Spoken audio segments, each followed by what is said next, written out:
La primera de los panelistas es María Soledad Gil de los Reyes, que es licenciada en Geografía e Historia por la Universidad de Sevilla y que ha desarrollado una amplísima práctica profesional vinculada al mundo de la arqueología, especialmente en el ámbito de la ciudad de Carmona, donde ha sido directora del conjunto arqueológico de Carmona, ha sido directora del conjunto arqueológico de Itálica y jefa de servicio de museos y conjuntos arqueológicos y monumentales de la Dirección General de Museos de la Junta de Andalucía.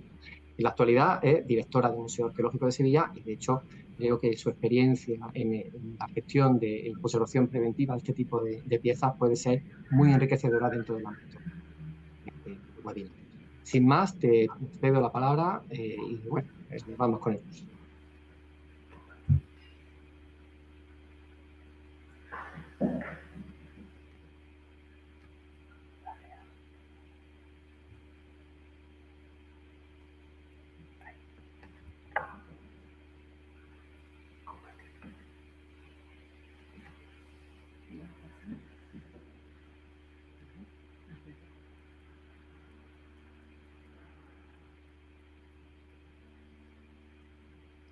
Bueno, pues muy buenos días.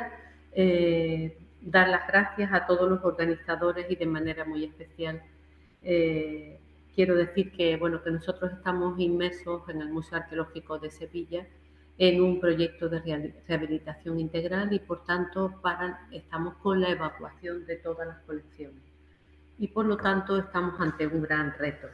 En este gran reto que tenemos, quiero empezar reconociendo el papel tan importante como aliado nuestro que ha representado el Instituto de Patrimonio Cultural de España en todo momento, en todo este largo proceso que comenzó allá por el 2020, en la evacuación de nuestras colecciones, ha estado siempre. Y por eso quiero decir claramente muchísimas gracias.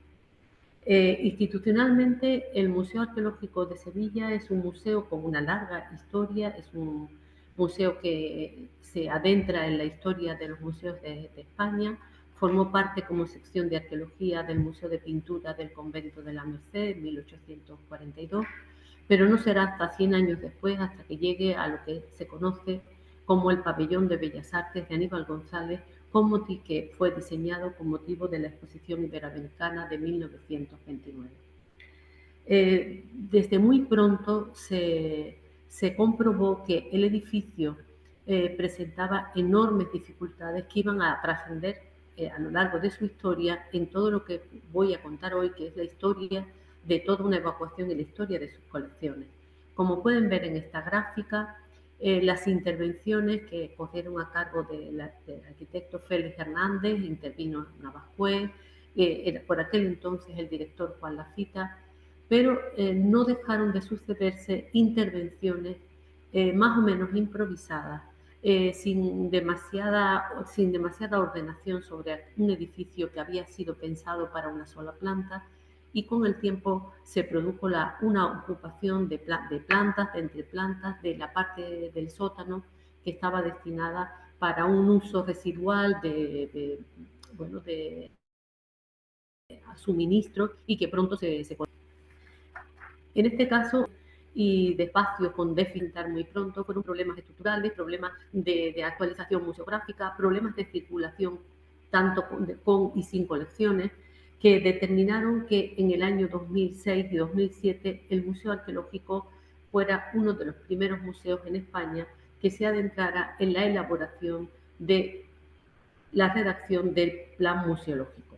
Este plan museológico fue un plan pionero, fue aprobado en 2008 por el Ministerio de Cultura y por la Junta de Andalucía y a raíz de esa aprobación del plan museológico pasó a una redacción de proyecto de un concurso internacional de arquitectura y museografía. Esa es una de las grandes cualidades de este proyecto, en el sentido de que normalmente los proyectos de rehabilitación en un primer momento se aborda la rehabilitación y posteriormente, una vez terminado el edificio, se piensa en la museografía. En nuestro caso no fue así. Trabajamos en paralelo tanto en las necesidades arquitectónicas como en las necesidades museográficas. Esa fue una de las claves de este proyecto. En 2010 se adjudicó el proyecto al estudio del eminente arquitecto Guillermo Vázquez Consuegra y finalmente en 2011, como tantas veces en proyectos culturales, el proyecto quedó paralizado porque tuvimos que hacer frente todos a la gran crisis del 2011. Este proyecto quedó en una zona oscura, digamos, y no se retoma hasta el año 2018, momento en el que el proyecto debe de acometer una revisión de su programa arquitectónico, museográfico, adaptándolo a nuevas realidades, tanto presupuestarias como de la propia colección. Todo el mundo debe de entender que un museo arqueológico, que por normativa es un museo que ingresa permanentemente fondos, como así lo permite nuestra legislación, tiene que afrontar una serie de retos en ese momento y en todo para poder culminar un proyecto de evacuación completa de sus colecciones. En el plan museológico, del que ya he hablado, se adoptó una decisión que fue estratégica, como fue el determinar que los almacenes del Museo Arqueológico de Sevilla debían ser externalizados. Esa fue una decisión en la que nos pusimos a trabajar y un reto al que respondimos con mucha planificación, ya desde el propio plan, pero mucho más a partir del 2018. Partíamos de la base, después de varios estudios estructurales, de que el edificio debía ser evacuado en su totalidad. Solo el 22% de los fondos almacenados en aquel momento estaban en contenedores adecuados.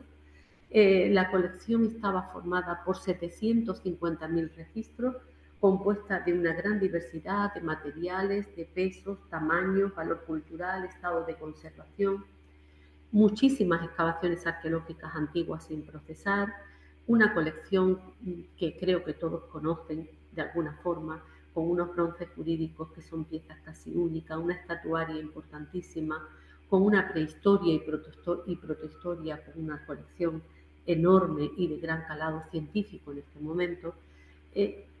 Había que encontrar y crear, por tanto, un espacio que permitiera no solo el almacenamiento, sino para muchas décadas del Museo Arqueológico, sino también en lo que muy sucintamente voy a contar. Ese almacén, ese área de reserva, ha dejado de ser eso, es ahora mucho más. Pero hoy no me puedo detener en explicarles lo que es el área de reserva del arqueológico, nos llevaría muchísimo tiempo. Hoy voy a contar en lo que ha consistido la evacuación del Museo Arqueológico. En líneas generales, y para no dejar a los que nos escuchan en este momento, el almacén del Museo Arqueológico es un área de reserva, es un área de intervención, es un área de atención a investigadores y es mucho más que un almacén, por tanto, y esa va a ser la condición a futuro para varias generaciones. En las imágenes que ilustramos ahora en este momento, y esto lo doy como una visión de futuro antes de adentrarnos de manera firme en lo que ha sido la evacuación, estos son dos imágenes del Museo del Futuro. En ellas me gusta resaltar, por su importancia, la recuperación de la entrada del óvalo y que recuperan lo que era el planteamiento arquitectónico de Aníbal González, hace una entrada mucho más permeable, conectando la parte de Plaza de América con la trasera, ordena la circulación de colecciones, de circulación tanto de colecciones como de público, y una imagen, la de la izquierda, en la que se ofrece la sala llamada La Colina de los Dioses, en la que están contenidas las grandes estatuarias de Venus, Mercurio y Diana, que nos transporta muy bien a lo que va a significar el Museo Arqueológico del futuro.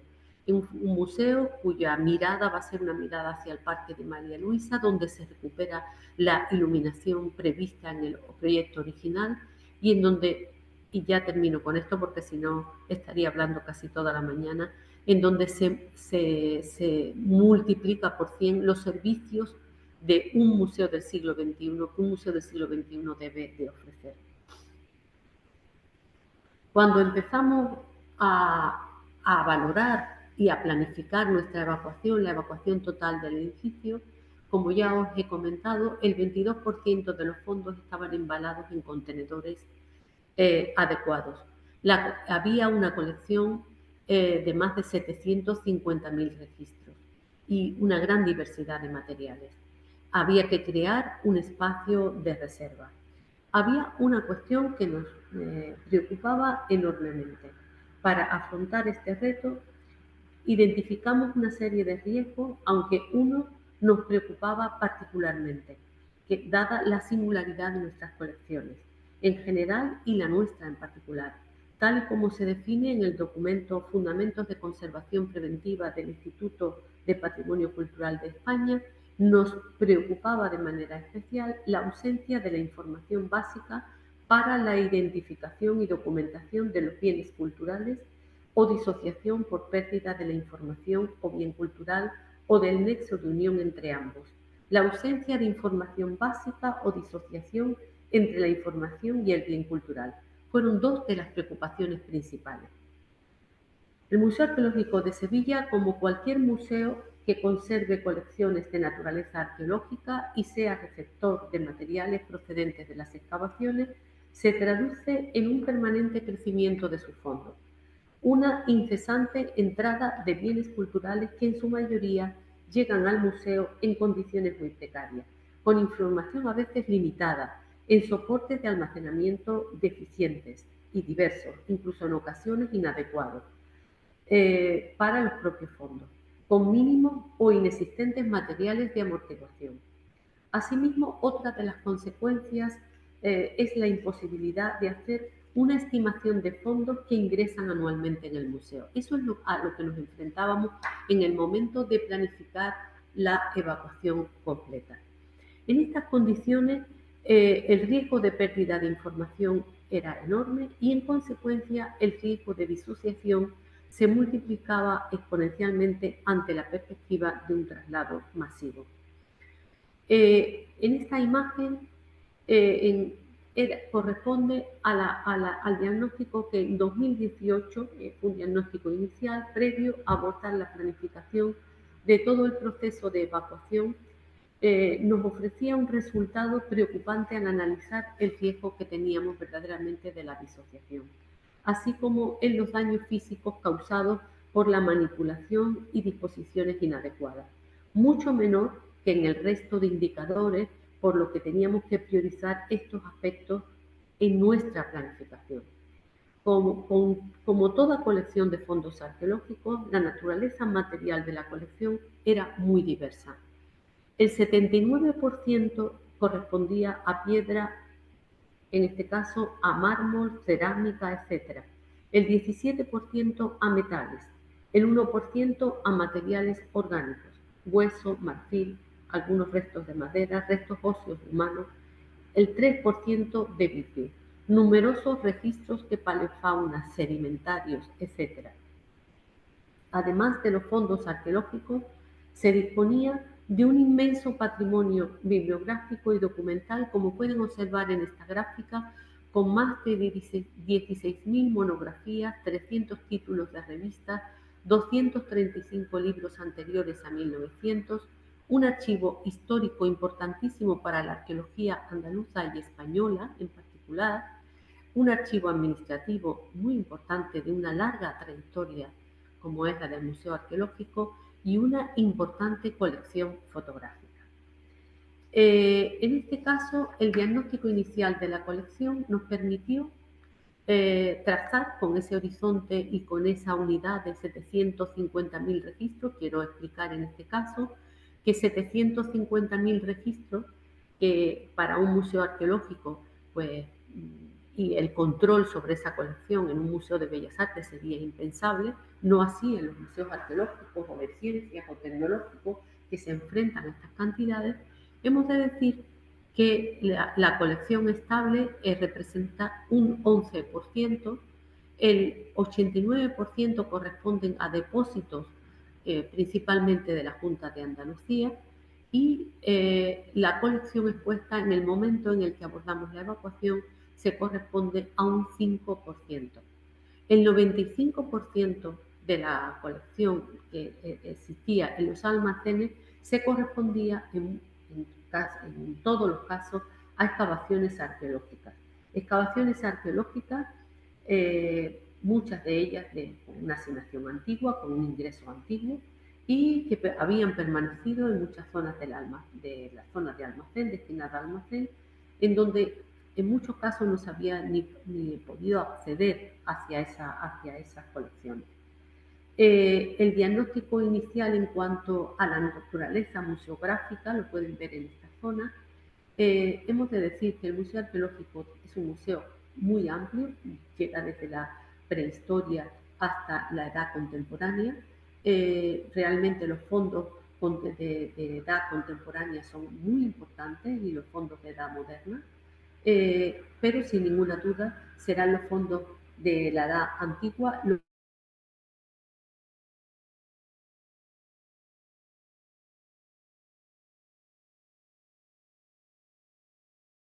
los que capitalicen en la naturaleza de la derecha. En estas imágenes podéis ver alce o colecciones antiguas, como puedan ser los dibujos de Demetrio del Río o alguna semblanza del cuadro de Eugenio Hermoso, donde recrea parte de lo que eran nuestras colecciones en el convento de la Merced.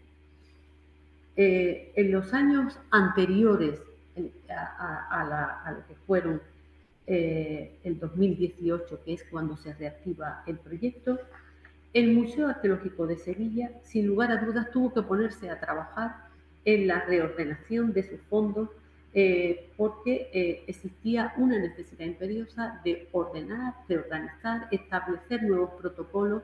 De alguna manera, en esta imagen que veis de la derecha, los almacenes estaban saturados, es verdad, pero ya aquí ya se aprecia un trabajo de ordenación que hasta ese momento no se había llevado a cabo.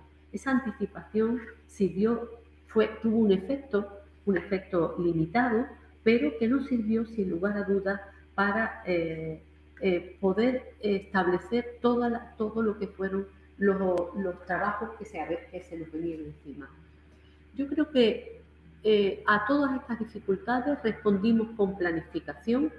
Lo hicimos en un contexto muy complicado, que como fue, nosotros cerramos el museo el 12 de enero, incluso las salas de prehistoria se cerraron a público en el mes de noviembre y de 2020, y todos estos años previos, 2018 y 2019, fueron años cruciales en donde nos dedicamos a planificar lo que iba a ser la evacuación. En toda esa evacuación hubo una visión de muchos procesos. Hoy nos centraremos en las colecciones, pero como todo el mundo puede entender, la evacuación de un museo con más de 100 años de antigüedad, de una colección tan diversa de servicios y de equipamientos inmensos, con 6.000 metros cuadrados de museo, con elementos que hemos ido conservando a lo largo de nuestra historia, había que organizar no solamente eso, sino también incluso, permítanme que lo diga de pasada, pero fue un trabajo inmenso el reorganizar los servicios, el asignar nuevas funciones al personal, el dispersar el personal en otras instituciones de los museos sevillanos, es decir, que hubo que hacer un trabajo, planificar todos aquellos contratos públicos que nos afectaban. Esta gráfica responde a muchas que tuvimos que elaborar en estos mapas de procesos de todo el trabajo que teníamos que hacer. Realmente nuestro principal trabajo en 2019 fue empezar a evaluar y hacernos una pregunta: ¿cuánto tenemos? Que, como ya he dicho, pues era una pregunta básica para poder hacer una buena planificación y poder responder tanto en tiempo como a través de los contratos públicos que había que poner en marcha. La pregunta era muy básica y consecuentemente pasamos mucho tiempo a lo largo del 18 y del 19 principalmente en los almacenes, para responder a preguntas tan básicas como cuál era el estado de sus embalajes, cuántos contenedores y tipos de contenedores teníamos que comprar, de qué tamaño, cuáles eran los materiales. En definitiva, nos adentramos en lo que era el cubicaje de la colección. Y créanme que sin este trabajo de tantos meses buceando en los almacenes y delimitando la cantidad exacta de colección, esta fue realmente la clave de bóveda de todo este proyecto. Sin todo esto nunca hubiéramos podido llegar a tiempo. Y iniciamos el cubicaje, y hay otra cuestión que a mí me interesa destacar, que es que nosotros iniciamos este cubicaje, como he dicho, a finales del 18 y todo el 19, aunque la evacuación, el comienzo de la evacuación empezó en el 2020, y aquí hay un elemento importante de actitud del equipo, ¿no? Que a pesar de haber sufrido demoras, habernos quedado unos cuantos días del BOE en el 2011, el equipo se puso a trabajar y lo hizo con anticipación. Y esa anticipación nos permitió llegar a tiempo. Estaba muy en el aire en aquel momento el que el proyecto se reactivara, pero nosotros respondimos con dos cuestiones, con la anticipación y con la planificación. En este caso, la respuesta a cuánto tenemos se tuvo que hacer a través de, en primer lugar, el número y el tipo de todas las cajas, así como de las piezas sueltas sin embalar. Si muchas de las personas que hoy nos atiendan pueden entender que en un museo arqueológico pues los embalajes son muy variopintos, desde las cajas de fruta, cajas de cartón, cajas de zapatos, bolsas de distinto tipo de rastre. Así llegan al museo arqueológico, a un museo arqueológico de forma natural. Y había que contar todo eso, y eso había que transformarlo en una serie de tablas que dimensionaran y que transformáramos nosotros en unos estándares para poder ser estandarizados esos contenidos en lo que nosotros vamos a empezar a contar, que fue una primera evaluación en los que tuvimos en cuenta los riesgos de conservación, las condiciones de aclimatación y las necesidades especiales. En esa primera evaluación que hicimos fue necesario para concluir determinando cuál era la compra, qué cantidad de contenedores teníamos que comprar. Fue una compra logística muy importante, en torno a unos 14.000 contenedores, compra de materiales envolventes y de amortiguación, y de ahí salió también algo esencial, que fueron las necesidades de transporte a futuro y las necesidades que íbamos a determinar de equipamiento y de necesidades espaciales en el nuevo área de reserva. En este caso, nosotros establecimos en una primera estimación, seleccionamos 13 tipos de contenedores a adquirir, de ese total que os he dicho de 14.000. En segundo lugar, el estudio de los contenedores nos sirvió también para hacer un primer cálculo de ese material envolvente, y creo que lo más importante, nos permitió diseñar la ocupación de espacios de almacenamiento y las necesidades que íbamos a tener de mover esas colecciones almacenadas en un transporte racional. Mientras averiguábamos lo que realmente teníamos, empezamos a preguntarnos otra batería de preguntas, de cuestiones fundamentales, que aunque son diferentes, van íntimamente ligadas, puesto que son procesos que se desarrollan en paralelo y se relacionan entre sí. Había preguntas que hacer: ¿cómo protegemos los fondos de los riesgos posibles de este traslado masivo, con la prioridad de la disociación? ¿Cómo controlamos los diferentes movimientos de fondos que inevitablemente se van a producir movimientos que se van a producir tanto dentro como fuera del museo? Tenemos que pensar que la necesidad máxima de controlar respondía en aquel momento a que, como habéis visto en algunas imágenes de los almacenes, eso hubo que organizarlo de tal manera que se hacía una ordenación por lotes de excavaciones y que esos materiales se trasladaban a una zona de procesado. Cuando estaban procesados, pasaban a otra zona de almacenamiento interno dentro del museo. En realidad, prácticamente eso fue como un puzzle tremendo en el que tuvimos que combinar las necesidades, la llegada de todo ese material que ya he dicho para el almacenamiento, para amortiguación, con los inicios de los procesados, que también nos obligaban a otros procesos que ahora iremos desarrollando. En este caso, estáis viendo que el volumen de fondos embalados en deficientes condiciones era inmenso, que había que diferenciar algo importantísimo que resolvimos en ese momento entre lo que eran los embalajes normalizados y embalajes diseñados a medida. Esta es una de las grandes decisiones que tomamos. Y a partir de este momento empezamos a plantearnos una serie de cuestiones que fueron claras. Los que nos escuchan, muchos de ellos relacionados con los museos, nosotros vamos a responder en este caso por qué no usamos domos. Los grandes lotes de excavaciones históricos estatales no estaban registrados en la aplicación de domos. El campo de ubicación solo admite una única ubicación por registro. Este es uno de los grandes problemas que soportaba en ese momento el museo para el gran reto de ese movimiento masivo de sus colecciones. En las fichas de los lotes no se describe su ubicación, porque esas unidades están en diversas ubicaciones. Recordemos que Domus está pensado para, en esas fichas de esos lotes, para estantería, armario, y esos cambios en este momento no podíamos atenderlos. Los cambios de ubicación solo se pueden hacer ficha a ficha. El tesauro de ubicaciones de Domus estaba pensado para colecciones especiales y en todo caso para un soporte principal. Los procesos no son muy intuitivos. Pensad que nosotros en aquel momento, además del equipo técnico del museo, que como tengo que decir, como directora siempre son limitados, hubo que plantearse un contrato, un gran contrato de personal para poder atender a lo que eran las labores del embalaje.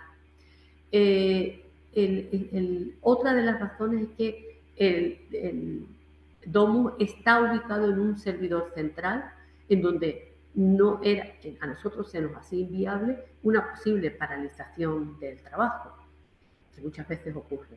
La versión de uso que tenemos en Andalucía no permite trabajar con lector de código de barra para gestionar los embalajes. No trabaja con unidades de almacenamiento. En ese sentido, nos pusimos a trabajar y lo hicimos, en este caso, con el servicio de informática, que desde el primer momento del servicio de informática de la Consejería de Cultura, que nos ofreció una posibilidad de una aplicación ya existente que ellos tenían y que nosotros podíamos adaptar a nuestras necesidades. Esto ha sido una de las... He hablado de varios hitos del proyecto, el contarlo todo como la clave de bóveda, la decisión estratégica de dividir los sistemas de embalaje en euroformatos y piezas especiales, pero aquí entramos en una decisión que a nosotros nos parece que es fundamental, que ha sido fundamental, y que confiamos que incluso con el tiempo, para este tipo de labores, pueda ser extendida a otros museos. En este caso, lo que nos ofrecía la aplicación era sencillez y agilidad, procedimientos limitados y ajustados a los fines concretos de control de los embalajes, que permite desglosar un lote de ingreso en sus unidades de almacenamiento, que permite hacer cambios de ubicación colectivo de muchas fichas, que la localización de un contenido llegara a la misma unidad de almacenamiento, que los campos de las fichas se limitaran a los objetos fundamentales, registro, materia, fragilidad, ubicación, con algunos secundarios, que cualquier persona, y esto es fundamental, pudiera manejar la aplicación sin necesidad de ser un técnico de museo, que los movimientos de los contenedores se pudiesen hacer con códigos de barra y pistolas lectoras, y finalmente que la sincronización fuera inmediata y el acceso desde cualquier dispositivo. Esta aplicación de software libre y código abierto en la aplicación en GNPI nos permite un doble etiquetado, como están viendo, en código de barra y la identificación, en este caso, de de lo que son los TJ o la colección externa. Se procedió a partir de esta aplicación a identificar, como pueden imaginar, las distintas zonas de trabajo del museo de cara a su futuro control por parte de la aplicación de gestión de movimientos. De tal manera que hubo zonas de procesado. Aquí estáis viendo un esquema de los dos prototipos de embalaje. Lo que son a la derecha, los prototipos que nosotros llamamos de euroformatos, que pueden ser tanto cajas como big box, algunos big box en anilla, distintos elementos que fueron estudiados y adaptados a las necesidades de nuestra colección. Y a la izquierda veis determinados tipos de embalaje de piezas especiales que responden a las condiciones específicas de cada embalaje, de cada necesidad. En este caso, tenemos que identificar que durante casi 2 años de embalaje, fueron 15 meses de embalaje tanto de almacenes como del área expositiva, nosotros permanecimos en el museo y a la espera de que culminaran las obras de rehabilitación del almacén, del área de reserva que iba a ser nuestro destino final. En esta zona, por lo tanto, tuvimos que diseñar espacios internos en el museo en donde, una vez procesados los materiales, hubiera una zona de procesado, una zona de almacenamiento transitorio, llamado ZAP, zonas de almacenaje ya existentes. Realizar este trabajo requiere un gran conocimiento tanto de los fondos como de su ubicación, así como de las necesidades que íbamos a tener continuas de movimiento y de los traslados necesarios durante todo el proceso de embalaje y almacenamiento temporal. Esta configuración era imprescindible para hacer frente al almacenamiento de contenedores y material de embalaje con asignación de espacios concretos. Aquí estáis viendo en esta gráfica se explica que se establecieron localización de almacén de los lotes previamente señalados y tal como se refleja en el documento de planificación que hemos mencionado anteriormente. Entonces, hay un traslado a zonas de procesado, que el traslado de zonas a procesado, a mí siempre me gusta decir que formó parte de lo que fueron las salas de exposición temporal durante 10 años, y en ese momento, pues, en unas condiciones que fueron muy favorables para el trabajo interno del museo, nos permitió, porque había condiciones climáticas, había amplitud de zonas. Os recuerdo que todo ese trabajo se hizo gran parte de ese trabajo se hizo durante el COVID. Y el trabajo consistía precisamente en esas imágenes que estáis viendo, en donde finalmente las unidades de almacenamiento acababan en un palet y ese palet acababa en una zona que nosotros tenemos, bueno, que era de estocaje y que era una zona de almacenamiento transitorio. La prioridad de los trabajos y selección de los bienes que fueron objeto de procesado se obtuvo principalmente siguiendo una serie de criterios. Existencia de inventario previo, en este caso veis una gráfica en donde se asignan los lotes, se revisa cada lote de trabajo, de lote y planificación de los trabajos, modificación de los embalajes, si fue necesario en algún momento alguna intervención puntual se hizo, documentación gráfica, la documentación en las unidades de Clio, traslado a los almacenes de tránsito y finalmente el traslado de los contenedores a las zonas de embalaje.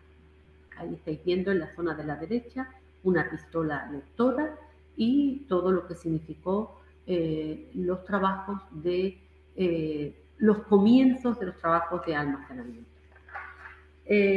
La prioridad del trabajo, en este caso, nos teníamos que centrar en la organización de los materiales. Aquí vemos una esquematización. Tomamos varias decisiones desde el punto de vista de la conservación que responde a la agrupación de materias. En este caso, cerámica y piedra fueron almacenes generales, desde el destino fueron los almacenes generales. La cerámica y piedra musealizable fueron a almacenes especiales, en este caso. Metal, vidrio y pasta vitria fueron almacenes especiales, en este caso, con unos determinados requerimientos de control climático. Los orgánicos especiales y otros orgánicos significativos con determinados requisitos también fueron a unos almacenes especiales. Estáis viendo ahí la nomenclatura que empleamos para su asignación. Y finalmente restos óseos humanos en almacenes generales. Llegar a esta organización, y volvemos otra vez al principio, a no perder y a no disociar toda esa información, fue un trabajo de información realmente relevante. Los embalajes normalizados han supuesto 894 valores, correspondientes tanto al área de reservas como a las positivas. Ahí estáis viendo el número total de Big Box, 133. La diversidad en las colecciones, aquí estamos viendo el desmontaje de la biblioteca en la parte derecha, o toda la inmensa documentación del archivo histórico que contiene el Museo Arqueológico, el archivo fotográfico. Ahí estáis viendo algunas placas de vidrio, cartelería antigua, dibujos de excavaciones antiguas. Es decir, que la labor ha sido una labor inmensa. El trabajo del desmontaje de las salas de exposición, tanto de prehistoria, protohistoria y vitrinas de Roma, fue un trabajo que asumió el equipo técnico del museo. El trabajo realizado consistió, bueno, pues se iniciaron exactamente igual que el trabajo de evacuación de los almacenes. Fue una evacuación sistemática, ordenada y controlada de todas las colecciones expuestas. El embalaje en los contenedores igualmente fue respetando su materia. Los diferentes contenedores primarios se paletizaron respetando las materias. Se situaron en zonas de almacenamiento transitorio correspondiente a la espera de su salida.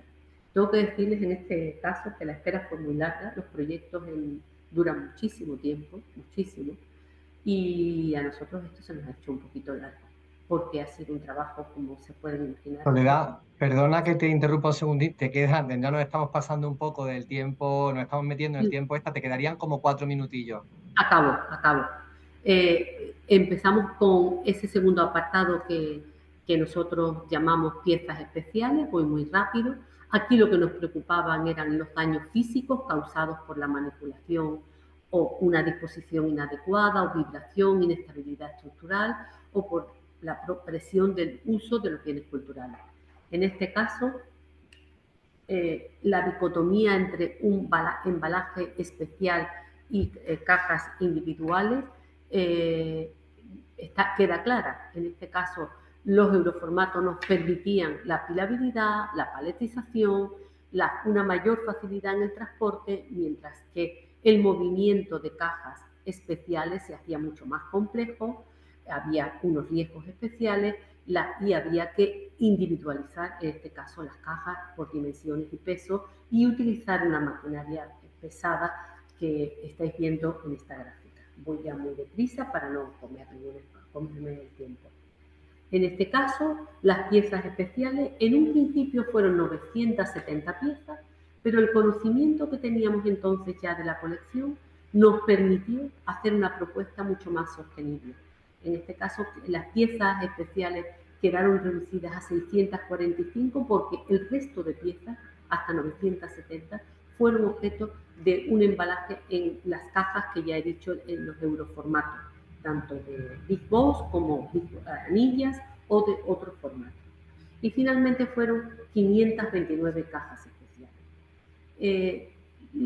La planificación de todos estos embalajes, pues como pueden imaginarse, trabajamos sobre informes de conservación, fichas individualizadas de cada una de las piezas, elaboración de esas etiquetas tanto en domos como en códigos de barra. Esas piezas contaban en su gran mayoría con fichas en domo, tratamiento documental de las mismas y unos documentos de planificación de los movimientos internos, planos de itinerarios, señalización de muros de carga. Es una infraestructura muy delicada sobre la que hemos trabajado, marcado de todas las piezas, marcando en planimetría y señalando a lo largo de toda la planta del museo por dónde podían circular esas piezas.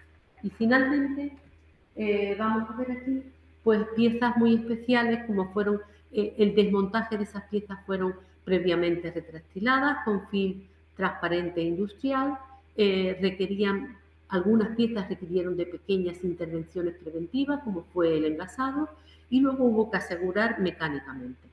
Termino con la extracción de Venus, Mercurio y el conjunto de Diana, que en este caso tuvimos como al principio termino resaltando la colaboración del Instituto de Patrimonio Cultural de España, que llevó a cabo estos trabajos previos que fueron imprescindibles para sacar estas piezas del museo. Y ya muchísimas gracias.